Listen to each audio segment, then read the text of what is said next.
ରାଧା ନାମ ଜପ କାହିଁକି କରାଯାଏ? ଏହା ଭକ୍ତି, ପ୍ରେମ ଓ ଆଧ୍ୟାତ୍ମିକତା ସହ ଗଭୀର ଭାବରେ ଜଡ଼ିତ ଅଛି। ହିନ୍ଦୁ ଧର୍ମରେ ରାଧା କେବଳ ଗୋଟିଏ ନାରୀ ନୁହେଁ, ବରଂ ସେ ଶୁଦ୍ଧ ପ୍ରେମ ଓ ଭକ୍ତିର ପ୍ରତୀକ। ନିମ୍ନରେ ଆମେ ଏହାକୁ ସରଳ ଭାଷାରେ ବିସ୍ତାରରେ ବୁଝିବା। ପ୍ରଥମେ, ରାଧା ହେଉଛନ୍ତି ଶ୍ରୀକୃଷ୍ଣଙ୍କ ପ୍ରିୟା ଓ ସେ ତାଙ୍କର ଶକ୍ତିର ରୂପ।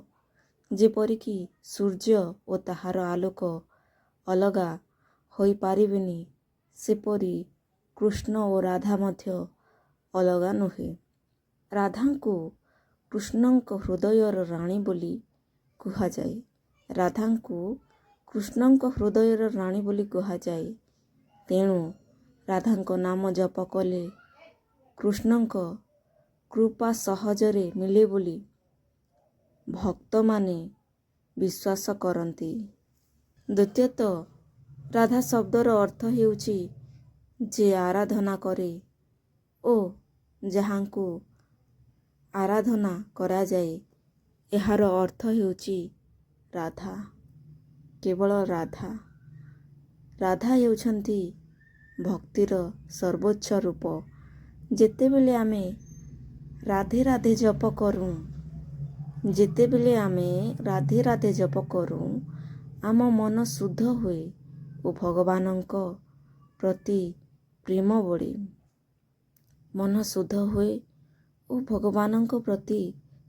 ବଢ଼େ। ତୃତୀୟତଃ, ରାଧା ନାମ ଜପ କଲେ ମନରେ ଶାନ୍ତି ଆସେ। ଆଜିର ବ୍ୟସ୍ତ ଜୀବନରେ ଲୋକମାନେ ଚିନ୍ତା, ଦୁଃଖ ଓ ଅଶାନ୍ତିରେ ଘେରା ଯାଇଛନ୍ତି। ସେମାନଙ୍କ ପାଇଁ ରାଧା ନାମ ଏକ ଔଷଧ ଭଳି କାମ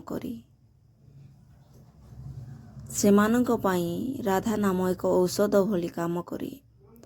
ଯେତେବେଳେ କେହି ଶ୍ରଦ୍ଧାର ସହିତ ଏହି ନାମ ଜପ କରନ୍ତି, ସେମାନଙ୍କ ମନ ଶାନ୍ତି ହୁଏ। ଏହି ନାମ ଜପ କରନ୍ତି, ସେମାନଙ୍କ ମନ ଶାନ୍ତି ହୋଇଯାଏ ଓ ଆତ୍ମା ସନ୍ତୁଷ୍ଟି ଅନୁଭବ କରେ। ରାଧେ ରାଧେ। ଚତୁର୍ଥତଃ, ଶାସ୍ତ୍ର ଅନୁସାରେ ରାଧା ନାମ ଜପ କଲେ ପାପ କ୍ଷୟ ହୁଏ। ଏହା କୁହାଯାଏ ଯେ ଯେଉଁ ମଣିଷ ସତ୍ୟ ଭକ୍ତିରେ ରାଧାଙ୍କ ନାମ ଜପ କରେ, ସେ ତାଙ୍କର ଜୀବନର ଅନେକ ଦୁଃଖ ଓ କଷ୍ଟରୁ ମୁକ୍ତି ପାଏ। ଏହି ନାମ ମନୁଷ୍ୟଙ୍କ ଧର୍ମର ମାର୍ଗରେ ଆଣେ। ରାଧେ ରାଧେ। ପଞ୍ଚମତଃ, ରାଧା ନାମ ହେଉଛି ପ୍ରେମର ପ୍ରତୀକ। ଆମେ ଯେତେବେଳେ ଏହି ନାମ ଶ୍ରବଣ କରୁ ବା ଉଚ୍ଚାରଣ କରୁ, ଆମ ହୃଦୟରେ ପ୍ରେମ ଓ ଦୟା ବଢ଼େ। ଏହା ଆମକୁ ଅହଙ୍କାର ଓ ଦୋଷରୁ ଦୂରରେ ରଖେ। ରାଧାଙ୍କ ପ୍ରେମ ନିର୍ମଳ, ରାଧାଙ୍କ ପ୍ରେମ ନିଷ୍କାମ, ଯାହା ଆମକୁ ଜୀବନରେ ସତ୍ୟ ପ୍ରେମର ମୂଲ୍ୟ ବୁଝାଏ। ରାଧେ ରାଧେ। ଷଷ୍ଠତଃ, ଭକ୍ତମାନଙ୍କ ପାଇଁ ରାଧା ନାମ ଜପ ହେଉଛି ଭଗବାନଙ୍କ ସହ ଯୋଗ ହେବାର। ଭକ୍ତମାନଙ୍କ ପାଇଁ ରାଧା ନାମ ଜପ ହେଉଛି ଭଗବାନଙ୍କ ସହ ଯୋଗ ହେବାର ସରଳ ଉପାୟ। ବଡ଼ ବଡ଼ ଯଜ୍ଞ, ତପସ୍ୟା କିମ୍ବା ଜ୍ଞାନର ଆବଶ୍ୟକତା ନାହିଁ। ମାତ୍ର ଭକ୍ତି ଓ ଶ୍ରଦ୍ଧାର ସହିତ ରାଧେ ରାଧେ କହିଲେ ମଧ୍ୟ ଭଗବାନ ଅନୁଭବ କରିପାରନ୍ତି। ରାଧେ ରାଧେ। ରାଧେ ରାଧେ। ସପ୍ତମତଃ,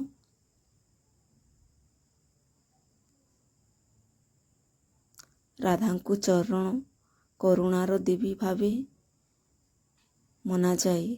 ସେ ତାଙ୍କ ଭକ୍ତଙ୍କର ଦୁଃଖ କେବେ ସହିପାରନ୍ତିନି। ରାଧାଙ୍କୁ କରୁଣାର ଦେବୀ ଭାବେ ମନାଯାଏ। ସେ ତାଙ୍କ ଭକ୍ତର ଦୁଃଖ କେବେ ସହିପାରନ୍ତି ନାହିଁ। ଯେତେବେଳେ କେହି ଦୁଃଖରେ ଥାନ୍ତି ଓ ଭକ୍ତିରେ ରାଧାଙ୍କ ନାମ ଜପ କରନ୍ତି ବା ଭକ୍ତିରେ ରାଧାଙ୍କ ନାମ ନେଉଛନ୍ତି, ସେମାନଙ୍କୁ ଆଶ୍ୱାସନା ଓ ସହାୟତା ମିଳେ ବୋଲି ବିଶ୍ୱାସ ଅଛି। ରାଧେ ରାଧେ, ରାଧେ କୃଷ୍ଣ। ରାଧା ଭକ୍ତି ମାର୍ଗରେ ରାଧା ନାମର ବିଶେଷ ସ୍ଥାନ ଅଛି। ଅନେକ ସନ୍ତ ଓ ମହାପୁରୁଷ ଯେପରି ମୀରାବାଇ, ଚୈତନ୍ୟ ମହାପ୍ରଭୁ ଇତ୍ୟାଦି ସମସ୍ତେ ରାଧାକୃଷ୍ଣ ଭକ୍ତିଙ୍କୁ ସର୍ବୋଚ୍ଚ ଭାବେ ମାନି ନେଇଛନ୍ତି। ସେମାନେ ରାଧା ନାମ ଜପ କରି ରାଧା ନାମର ମହିମାକୁ ପ୍ରଚାର କରିଛନ୍ତି ଓ ଲୋକମାନଙ୍କ ଏହି ମାର୍ଗରେ ଆଣିଛନ୍ତି। ବୈକୁଣ୍ଠରେ ସ୍ଥାନ ମିଳେ। ରାଧେ ରାଧେ, ରାଧେ ଗୋବିନ୍ଦ, ରାଧେ ରାଧେ। ନବମତ, ରାଧା ନାମ ଜପ ହେଉଛି ମନକୁ ଏକାଗ୍ର କରିବା ଉପାୟ, ଯାହାକି ଯେତେବେଳେ ଆମେ ଏକାଗ୍ରତାର ସହିତ ରାଧା ନାମ ଜପ କରୁଁ, ଏହି ନାମ ଜପ କଲା ମାତ୍ରେ ଆମର ଚିନ୍ତା ଶାନ୍ତ ହୋଇଯାଏ ଓ ଆମେ ଧ୍ୟାନର ଅବସ୍ଥାକୁ ପହଞ୍ଚି ପାରୁ। ଶେଷରେ ରାଧା ନାମ ଜପ କରିବା ମାନେ ଆମ ଜୀବନର ସଫଳ କରିବା। ଏହା ଆମକୁ ସତ୍ୟ, ପ୍ରେମ ଓ ଧର୍ମର ପଥ ବୋଲି କୁହାଯାଏ। ଆଗକୁ ବଢ଼ାଏ। ଏହା ମନୁଷ୍ୟକୁ ଭଲ ମଣିଷ ହେବାକୁ ପ୍ରେରଣା ଦେଇଥାଏ। ରାଧେ ରାଧେ, ରାଧେ ରାଧେ। ସାର କଥାରେ ରାଧା ନାମ ଜପ କରିବାର ଅନେକ କାରଣ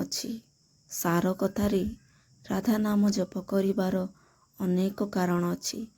ଏହା ମନକୁ ଶାନ୍ତ କରେ ଓ ପ୍ରେମ ବଢ଼ାଏ।